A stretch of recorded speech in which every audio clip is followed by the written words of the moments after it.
just fighting allergies, so thought I would do a video from my tub. Wanted to do a bunch of videos, but, well, my eye's running and my nose is running and it looks like hell. So I'm going to do a video from here. Today I want to talk about my thoughts on Ouija boards.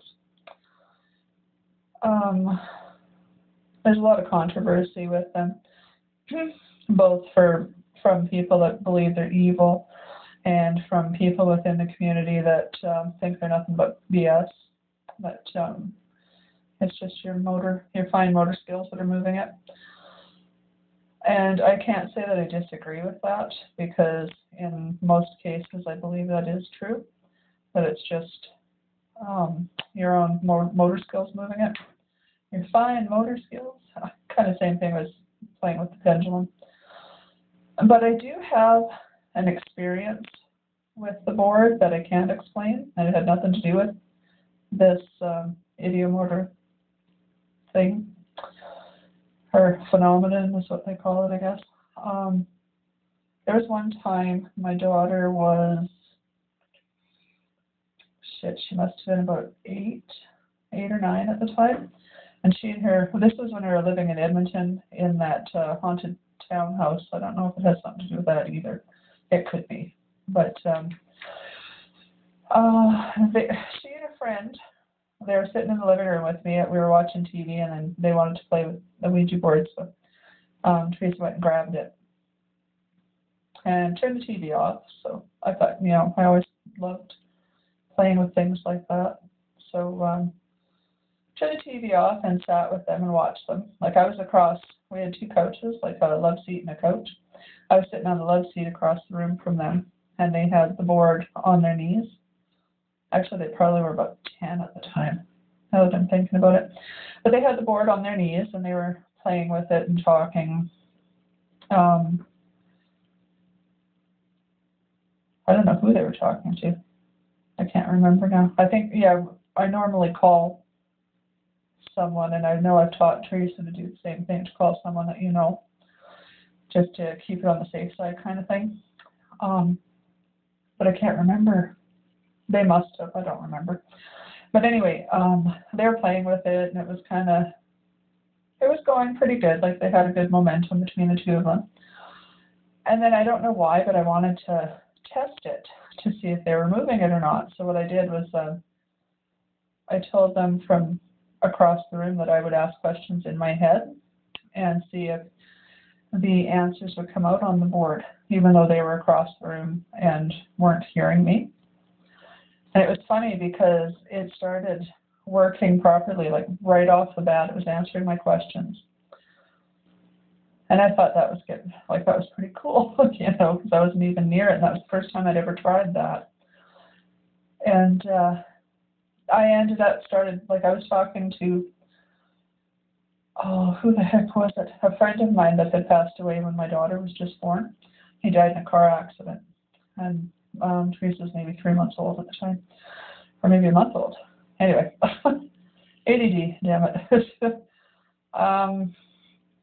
So anyway, I was talking to Bert on the board, but they were the ones moving it from across the room.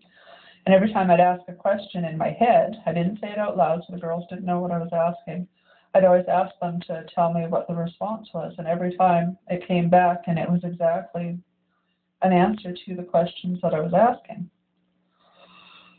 And it was funny because the more into it I got excited, because this was the first time that I ever had confirmation, to me anyway, that it was real.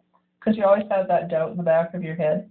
Even though you're using it yourself, you still have that thought, well, it's probably just myself moving it, right? And I'm just not consciously aware of it.